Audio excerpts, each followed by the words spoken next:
에베소서 3장 14절에서 21절까지 제가 봉독해 드리겠습니다.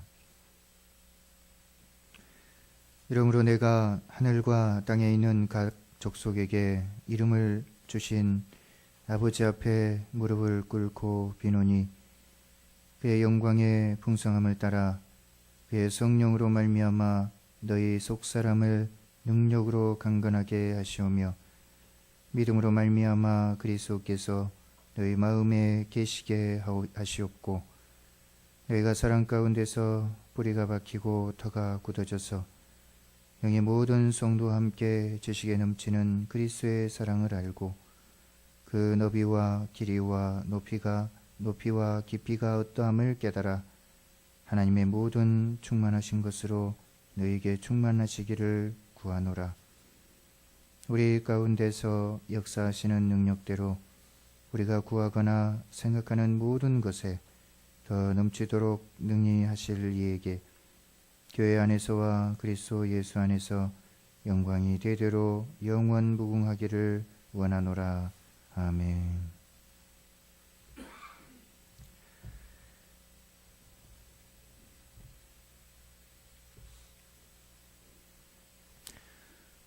지난 시간에 우리는 에베소서 3장 1절에서 13절까지의 말씀을 우리가 살펴보았습니다. 바로 여기에서는 이 사도 바울이 이제 자신은 비밀의 경륜을 깨달은 사람이다, 이렇게 말씀을 하고 있습니다. 그래서 그 비밀의 경륜이란 무엇인가? 곧 그리스도께서 이제 그러니까 구약 시대 때는 이스라엘 백성들만 하나님의 백성이었지만 이제 예수 그리스도를 통해서 천하 만민을 구원하시겠다라고 하는 것, 이것이 바로 경륜이고 또 어떤 의미로 비밀이었습니다. 그래서 자신은 이것을 드러내기 위해서 부름을 받은 그런 사람이다, 그렇게 말씀을 하고 있습니다. 그러면서 그 비밀의 그 경륜을 위해서 자신은 부름을 받았고, 그리고 이제 거기 10절에 보시면은 이제 교회로 말미암아 하늘에 있는 통치자들과 권세들에게 하나님의 각종 지혜를 알게 하려 하심이다, 그렇게 말씀을 하고 있죠. 그래서 이 교회를 통해서 하나님의 각종 지혜를 알게 하신다. 하나님의 각종 지혜 무엇이겠습니까? 바로 예수 그리스도를 통해서 천하 만민을 구원하는 것, 이것이 하나님의 지혜이겠지요. 이것이 복음이고 또 이것이 하나님의 사랑이고, 사실 이것은 모든 것을 이처럼 품고 곧 담고 있는 것입니다. 그래서 이 교회가 무엇인가? 하나님의 지혜이다. 그냥 이 건물도 상당히 중요하지만은 이 교회라고 하는 것, 그러니까 구약 시대 때 없었던 이 새로운 교회, 이 교회 시대라고 하는 것, 이것이 바로 하나님의 지혜이다라는 그런 말씀을 드렸습니다. 곧 이것을 통해서 이제 우리는 하나님 앞에 그를 믿음으로 말미암과 담대함과 확신 가운데 나아간다, 이렇게 이야기를 하고 있죠. 그래서 구약 시대 때는 이런 담대함, 무슨 확신 이런 거 없다 그랬습니다. 그냥 그 휘장이 가려져 있어서 하나님 앞에 함부로 나아갈 수 없는 그런 관계였지만, 이제는 예수 그리스도를 통해서 이제 그분의 이름으로 우리가 이제 바로 기도할 수 있는 그런 은혜를 바로 하나님께서 베풀어 주신 것이죠. 그래서 담대함과 확신함 가운데 우리가 이제 나아갈 수 있게 되었다, 이렇게 말씀을 하고 있습니다. 그래서 이제 오늘 여기 14절부터 여기 이제 21절까지의 말씀은 바로 사도 바울의 두 번째 기도입니다. 두 번째 간구이죠. 그러니까 우리가 첫 번째 앞에서도 기도가 있었지요. 바로 1장 15절에서 23절까지 바울의 첫 번째 기도가 있었습니다. 바로 여기서는 바로 하나님을 알게 하시고 소망이 그 부르심의 소망이 무엇이며 그 기업의 영광의 풍성함이 무엇인지를 알게 하시고, 또 그의 힘의 위력으로 역사하심을 따라 믿는 우리에게 베푸신 능력의 지극히 크심이 어떤 것을 너희들이 좀 알았으면 좋겠다. 그러니까 하나님을 아는 것, 그리고 왜 하나님께서 우리를 부르셨는지 그 부르심의 소망을 아는 것, 그리고 하나님의 능력을 좀 알았으면 좋겠다. 무슨 능력요? 바로 그 뒤에 설명하고 있듯이 바로 예수 그리스도를 통해서 이제 교회를 세우시는 그런 엄청난 능력, 이처럼 하나님께서는 능력 있는 분이시다. 그런 하나님의 역사하심을 따라 믿는 우리에게 베푸신 이 능력을 좀 알았으면 좋겠다 하는 그런 기도를 사도 바울이 앞서 했었습니다. 그리고 여기 이제 14절부터 여기 21절까지는 이제 어떻게 보면 교회적인 그런 삶에 대한 그런 기도라고 말을 할 수가 있겠습니다. 그래서 여기 14절에 이러므로 이렇게 말씀을 하고 있지요. 14절을 한번 보시죠.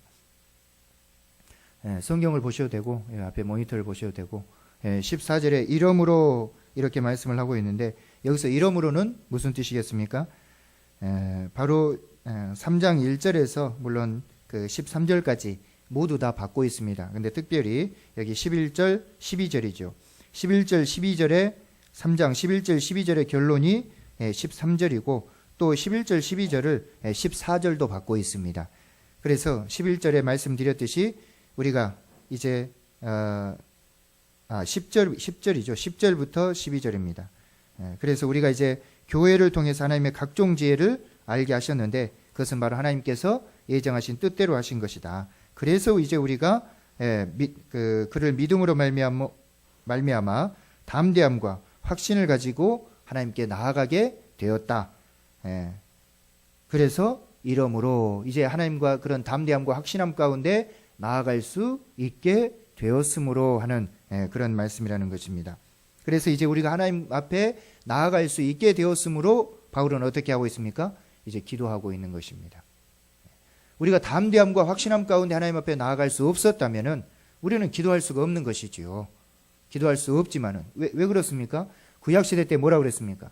구약시대 때도 뭐 제사장이나 왕이나 뭐 이런 사람들, 선지자나 이런 사람들만 기도하지 다 기도하는 것이 백성들이 기도하는 것은 아니었다라고 이렇게 말씀을 드렸었죠. 왜냐하면 그런 관계 가운데 있었습니다. 그런 계급 가운데 있었고 그런 차등이 구약시대 때는 있었던 것입니다. 그렇지만 이제는 바로 그를 믿음을 통해서 이제 하나님께서 큰 능력을 베풀어 주셨는데 바로 교회로 말미암아 하나님의 각종 지혜를 알게 해주셨다. 그것은 하나님께서 예정하신 것이었다. 이제 교회를 통해서 이제 천하 만민이 누구한테 나아갈 수 있도록 바로 예수 그리스도에게 나아갈 수 있도록 그분께서는 큰 은혜와 사랑을 베풀어 주셨다. 이렇게 지금 말씀을 하고 있는 것입니다.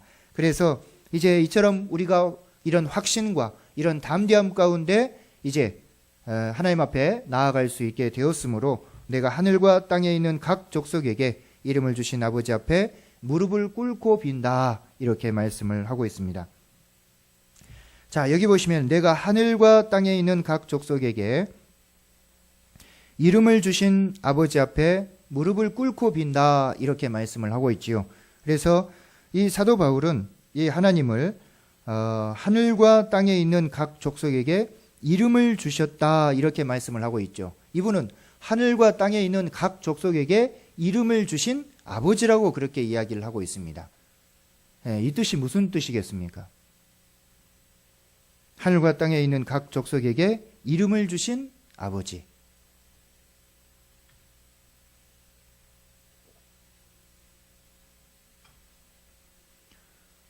우리 각 족속은 이름이 없었습니까? 이름이 있었지요. 이름 없는 족속 없습니다. 우리 창세기에 보면은 거기 창세기 몇 장입니까? 11장에 보면은 바로 그 족속들이 어떻게 나누어졌는지 족보가 나오고 있는 것을 볼 수가 있지요. 그래서 하나님께서 노아 홍수 이후에 바로 70족속으로 나누시는 그런 모습을 볼 수가 있습니다. 근데 그 족속마다 다 조상이 있고 다 이름이 있습니다. 이름이 없는 족속은 아무도 없습니다. 그런데도 지금 여기서는 뭐라고 말하고 있습니까? 내가 하늘과 땅에 있는 각 족속에게 이름을 주신 아버지께 무릎을 꿇고 빈다. 이렇게 지금 말씀을 하고 있습니다. 이게 무슨 뜻이겠습니까? 그러니까 세상의 모든 족속들은 이름은 다 있었습니다. 그런데 의미 없는 이름들이었습니다. 왜 의미가 없었습니까? 바로 하나님의 언약 아래서 벗어나 있었기 때문에. 그러니까 구약시대 때는 어떻습니까? 구약시대 때는 하나님께서 이스라엘 백성들만 하나님의 백성, 그러니까 아브라함과 이삭과 야곱을 통해서 이 아브람, 그러니까 데라의 자손이 바로 아브라함이죠. 그러니까 이 데라의 그런 그 족속을 통해서 하나님께서는 누구를 부르셨습니까? 이스라엘이라는 한 민족을 부르셨습니다. 한 나라를 부르셨습니다. 한 족속을 부르셨습니다. 그러니까 하나님께서는 그들과 함께 하셨고 그들만 인도하셨고 그들이 하나님이셨습니다. 그러니까 다른 족속들은 이름은 있었어도 의미 없는 족속들이었다는 것입니다. 의미가 없었습니다. 그런데 이제 지금은 달라졌지요. 지금은 이제 우리가 담대함과 확신함 가운데 이 교회로 나올 수가 있게 되었습니다. 누구를 만나려고? 하나님을 만나려고. 우리가 누구였습니까? 바로 이방인들이 아니었습니까? 그러니까 의미 없는 그런 족속들, 의미 없는 그런 사람들이었는데 바로 이제 하나님께서 예수 그리스도를 통해서 이제 천하 만민을 부르셨기 때문에, 우리 같은 이방인까지라도 이제 부르셨기 때문에 이제 비로소 이제 우리가 의미가 있게 되었다라는 것입니다. 의미 있는 삶을 살 수 있게 되었다라는 것입니다. 우리의 족속도 이제 하나님의 족속이 되었다라는 것입니다. 그래서 사도 바울은 내가 하늘과 땅에 있는 각 족속에게 이름을 주신 아버지께 이렇게 말씀을 하고 있는 것입니다. 주신 아버지께 어떻게 해요? 앞에 무릎을 꿇고 비노니 이렇게 말씀을 하고 있습니다. 그냥 비노니 그렇게 써도 될 것인데 왜 무릎을 꿇고 비노니 이렇게 쓰고 있는가?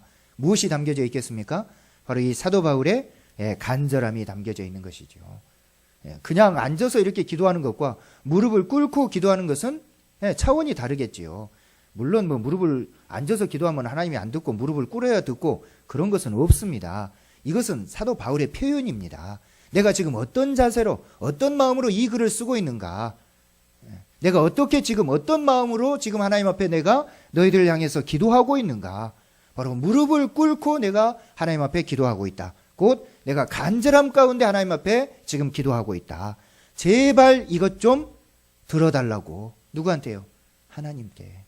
그러니까 하나님께 기도하고 있지만은 실은 누구한테 이야기하는 것입니까? 바로 이 편지를 받는 에베소 성도들에게 이야기를 하고 있는 것입니다. 그리고 에베소 성도들에게 이야기하고 있을 뿐만 아니라 지금 오늘을 사는 우리에게도 이 사도 바울은 똑같이 이야기를 하고 있다라는 것입니다. 그래서 오늘 본문에서는 사도 바울의 세 가지 기도가 나오고 있습니다. 이 사도 바울이 세 가지로 나누어서 과연 교회적인 삶이 무엇인가? 왜요? 앞에서 교회에 대한 이야기를 했거든요.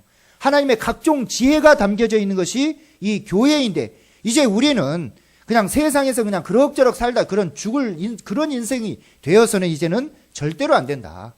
이제 우리는 교회적인 삶을 살아야 된다. 구약시대 이스라엘 백성들은 성전을 중심으로 절기를 지키면서 살았지만 이제 우리들은 이 교회적인 삶, 교회 안에서의 삶, 이런 삶을 우리들이 살아내야 한다 하는 그런 말씀을 지금 여기서 말씀을 하고 있다는 것입니다. 그래서 그의 기도가 세 가지로 나와 있는 것을 볼 수가 있죠. 먼저 16절에 보시면은 거기 그의 영광의 풍성함을 따라 그의 성령으로 말미암아 너희 속사람을 능력으로 강건하게 하시오며 이렇게 말씀을 하고 있습니다. 그래서 첫 번째 기도는 뭡니까? 너희 속사람이 능력으로 강건했으면 좋겠다 이렇게 말씀을 하고 있고, 또 두 번째 17절에서는 뭐라고 말씀하고 있습니까?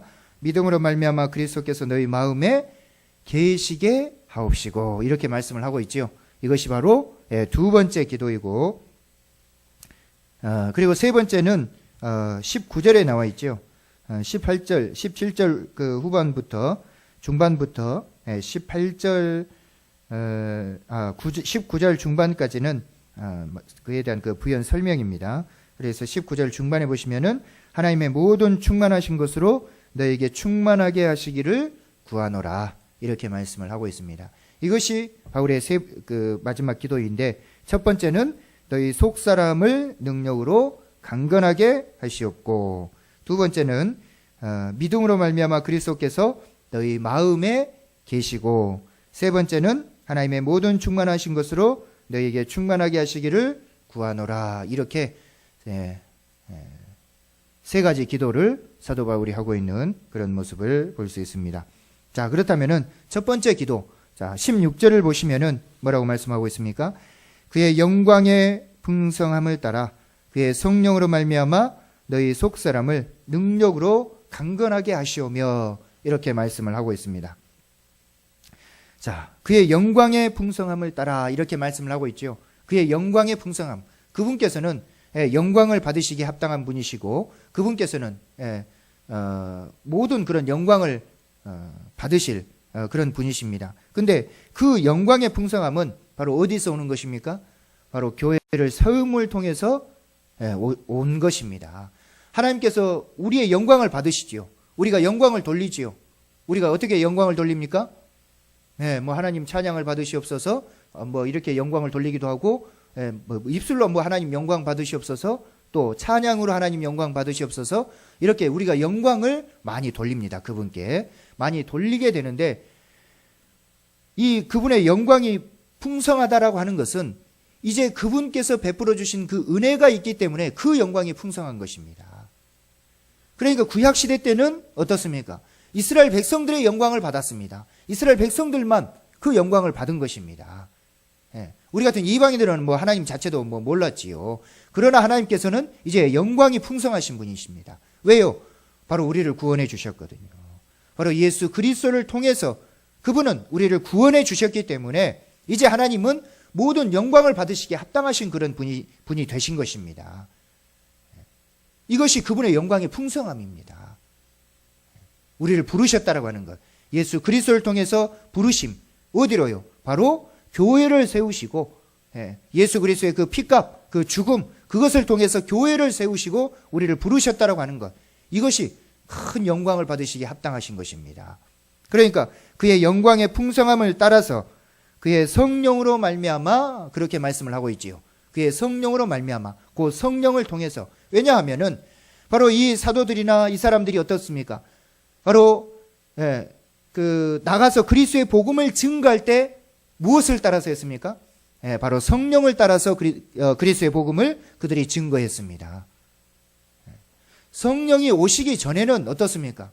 물론 그리스도의 복음을 증거했지만은 그들이 깨닫지를 온전히 못했었습니다. 실은.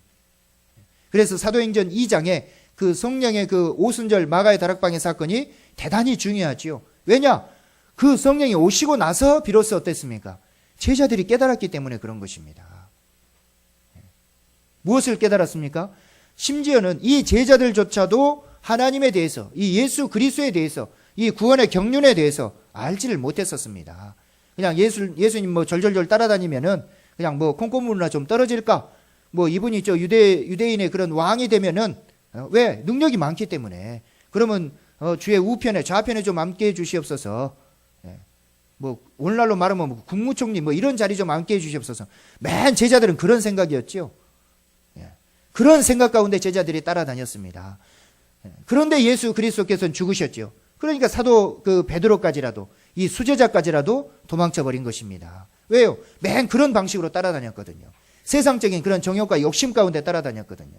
그런데 예수 그리스도의 그 죽으심, 부활하심, 그리고 3일 만에 다시 나타나셔서 내가 다시 오겠다. 그리고 내가 성령을 보내주겠다. 이렇게 약속을 하셨던 것입니다. 그리고 이 제자들은 전전긍긍했지요. 그러다가 마가의 다락방에서 그들이 성령을 받았던 것입니다. 성령을 받고 나서 비로소 그들이 깨달았습니다. 바로 예수 그리스도께서 세우시고자 하는 그 나라가 무엇인가? 그 나라가 무엇인가? 바로 그것을 깨닫고 그 3장부터 바로 사도행전 3장에 뭐가 나옵니까? 베드로가 나가서 그리스도의 복음을 증거하는 그런 모습을 볼 수가 있습니다. 이 성령의 깨닫게 하심, 바로 요한복음 15장에도 나오지요. 그 성령의 그 깨닫게 하심을 통해서 비로소 제자들이 알았고, 그리고 제자들이 그리스도의 복음을 증거했고, 그 증거한 복음, 그래서 이 사도 바울도 나가서 그리스도의 복음을 증거했을 때 성령을 받으라, 이렇게 이야기를 했던 것입니다. 그래서 그 성령을 따라서 우리는 어떻게 해요? 하나님을 알게 되었고 그리스도를 믿게 되었고, 그리고 이제 우리가 하나님의 자녀가 되었다라는 것입니다. 그래서 그의 영광의 풍성함을 따라 그의 성령으로 말미암아 그의 성령을 통해서 너희 속사람을 능력으로 강건하게 하시옵고, 이렇게 말씀을 하고 있습니다. 자, 여기 보니까 너희 속사람을 능력으로 강건하게 하시고, 이게 무슨 뜻이겠습니까? 우리의 속사람이 좀 능력으로 강건했으면 좋겠다, 이렇게 말씀을 하고 있습니다. 우리 속사람이 강건하다. 이게 무슨 뜻이겠습니까? 바로 온전한 믿음을 두고 이야기를 하는 것입니다. 우리의 속사람. 여러분 믿음이 있습니까? 여러분 하나님 믿습니까? 내가 지금 건강을 잃는다 할지라도 혹시 내가 뭐 암에 걸렸다 그런다 할지라도 여러분 괜찮습니까? 괜찮아요? 그래서 의사 선생님이 그랬다. 당신 3개월밖에 못 삽니다. 그냥 맛있는 거 드시고 편히 사십시오. 이랬다고 합시다. 괜찮습니까? 아니면은 내가 직장을 잃고 보증을 잘못 써서 전 재산을 다 날렸다. 여러분 괜찮습니까? 어떻습니까? 내가 다쳐서 내가 다시는 이제 온전히 일할 수 있는 그런 환경이 못 된다. 어떻습니까? 그래도 괜찮습니까? 그래도 하나님을 잘 믿고 하나님을 잘 섬기고 뭐 별 문제 없겠습니까?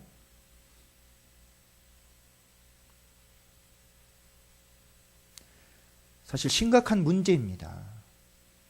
교회는 다녀도 믿음은 없습니다.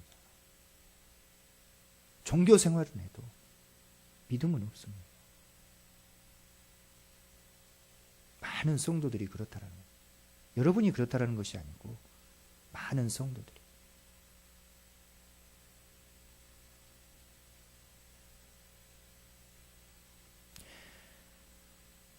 여기 지금 너희 속 사람이 좀 강건했으면 좋겠다. 능력으로 강건했으면 좋겠다. 그렇게 말씀을 하고 있죠. 무슨 능력입니까? 바로 하나님의 능력입니다. 내 능력이 아니라 하나님의 능력으로 강건했으면 좋겠다. 무슨 뜻입니까? 하나님께서는 우리에게 큰 능력을 베풀어 주셨다고 했지요. 우리는 능력을 뭐 베풀어 줬으면은 사업이 쫄딱 망했는데 다시 막 일어서고 뭐 3개월 선고 받았는데 그것이 나았고 그러면 꼭 능력을 베푼 것으로 생각을 합니다. 그런데 하나님의 능력은 거기에 있지 않습니다. 미안하지만은 그런 것에 있지 않습니다. 하나님께서는 바로 예수 그리스도를 우리를 위해서 보내주신 것, 자기 하나밖에 없는 독생자를 기꺼이 우리를 위해서 내어주신 것, 그런 내어주었지요. 근데 유대인들이 네가 어떻게 하나님의 아들이냐고 죽여버렸습니다. 그런데 하나님께서는 이 예수 그리스도를 다시 3일 만에 부활시킨 것, 그래서 사망과 죽음의 권세를 깨뜨린 것, 이것이 하나님의 능력입니다. 그래서 이제는 우리가 다시는 그런 죽음의 세상의 종노릇하지 않고 이 하나님의 능력 아래서 이제 죽음을 두려워하지 않고 세상을 두려워하지 않고 사는 그런 삶을 살게 하는 것, 이것이 하나님의 능력이라는 것입니다. 그러니까 이 하나님의 능력으로, 이처럼 베풀어 주신 능력으로 너희의 속 사람이 좀 강건했으면 좋겠다. 흔들리지 않는 그런 믿음을 좀 가졌으면 좋겠다. 이렇게 지금 이야기를 하고 있는 것입니다. 세상의 많은 풍파, 세상에서 오는 그런 여러 가지 환경과 세상을 살아가면서 그런 힘든 그런 아픔, 고통, 이 모든 것들이 있지만 그럼에도 불구하고 하나님께서 능력을 베풀어 주셨기 때문에 그 능력 아래서 우리가 이 교회적인 삶을 좀 살았으면 좋겠다. 믿음을 좀 굳건히 지키고 좀 살았으면 좋겠다. 이렇게 지금 말씀을 하고 있다는 것입니다. 왜요? 이 에베소 성도들은 낙심하고 있거든요. 유대인들의 핍박, 세상의 핍박, 이런 것으로 낙심하고 있습니다. 사도 바울이 감옥에 갇히자, 아니 하나님을 믿는 저 사도까지라도 어떻게 감옥에 갇히냐? 하나님이 저 사람 안 지켜주냐? 그래서 세상을 두려워하고 사람을 두려워하는 그런 삶을 살았던 것입니다. 그렇지만 너희들이 믿음으로 좀 강건했으면 좋겠다. 그런 것에 흔들리지 않는 그런 믿음. 왜? 하나님께서 능력을 베풀어 주셨기 때문에, 변함없는 그 사랑을 베풀어 주셨기 때문에 너희 속 사람이 좀 강건했으면 좋겠다. 이렇게 지금 사도 바울은 기도하고 있다는 것입니다.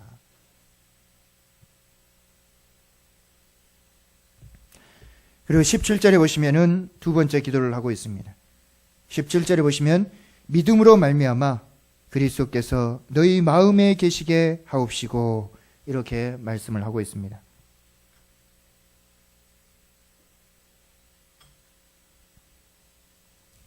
자, 여기 두 번째는 이 믿음으로 말미암아 그렇게 말씀을 하고 있지요. 앞에서는 그러니까 믿음에 대한 이야기, 어떤 그런 그 환난과 핍박 속에서도 하나님의 큰 능력 아래서 그 능력을 우리가 안다면은 이제는 세상을 두려워할 이유가 없는 것입니다. 그러니 그 믿음 아래서 이제 그 믿음으로 말미암아 그리스도께서 너희 마음에 좀 계셨으면 좋겠다. 이렇게 말씀을 하고 있습니다. 그리스도께서 우리 마음에 계십니까? 안 계십니까? 계십니까? 안 계십니까? 네, 계시죠. 많은 사람들이 좀 어려운 일 당하면 하나님 함께해 주시옵소서 기도합니다. 마치 함께하지 않는 것처럼 그렇게 기도를 해요. 네, 하나님께서 항상 우리와 함께 하신다 그랬죠. 왜요? 그 고린도전서 3장 16절, 요한복음 3장 16절이 참 중요하지만 고린도전서 3장 16절도 말도 못하게 중요합니다. 거기 뭐라고 말씀하고 있습니까? 네, 너희가 하나님의 성전인 것과 하나님의 성령이 너희 안에 계신 것을 왜 알지 못하느냐. 그렇게 말씀을 하고 있죠. 사도 바울이 답답해가지고 왜 알지 못하냐. 고린도 성도들에게. 왜요? 하나님의 성령이 어디에 계신다고요? 우리 마음 가운데 계신다. 성령이 우리에게 오셨습니다. 그래서 우리 안에 계십니다. 우리 마음 가운데 계십니다.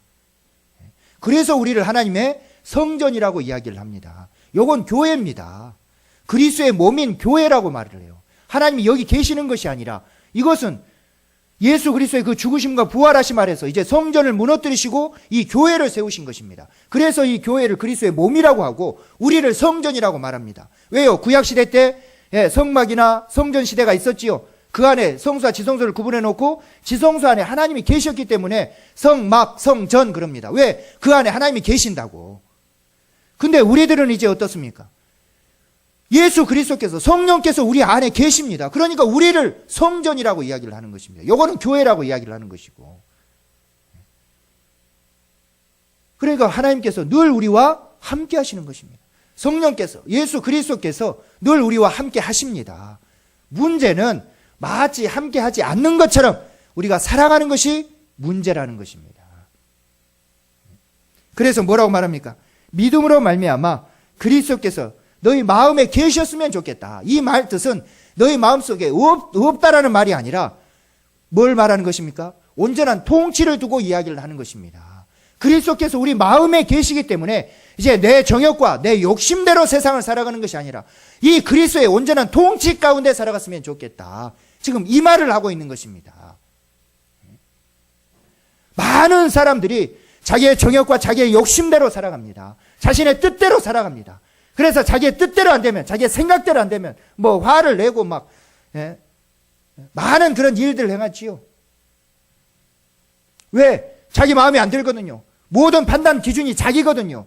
뭐 교회적인 삶이나, 뭐 다른 사람 위한 그런 삶이나, 뭐 세상을 위한 그런 삶이 아니라 모든 것이 자기 자신에게 맞춰져 있는 것입니다. 그러니까 자기 자신에게 조금만 손해를 보고, 조금만 어려움을 당하고, 뭐 그러면은 하여튼 자기 뜻대로, 자기 정욕대로 좀 속된 말로 성질을 내는 것이죠. 그런데 이 성령께서 너희 마음에 좀 계셨으면 좋겠다. 그리스도께서 너희 마음에 좀 계셨으면 좋겠다. 무슨 뜻입니까? 우리의 정욕과 우리의 욕심대로, 우리의 정욕대로 행동을 하는 것이 아니라 정말 성령께서, 우리 마음에 계신 그 성령께서 좀 우리를 통치하고 우리를 좀 지배했으면 좋겠다. 그래서 성령을 따르는 삶, 그리스도를 따르는 삶, 이런 삶을 좀 살았으면 좋겠다. 이 이야기를 지금 하고 있다는 것입니다.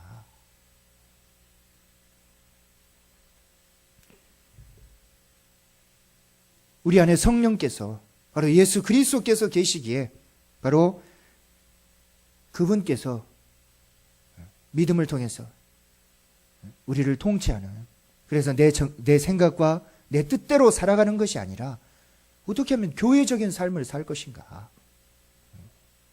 이 교회라고 하는, 제가 지난주에 말씀드렸듯이 말로 다 할 수 없는 하나님의 그런 사랑과 은혜가 충만하게 녹아 있는 것이 바로 이 교회입니다.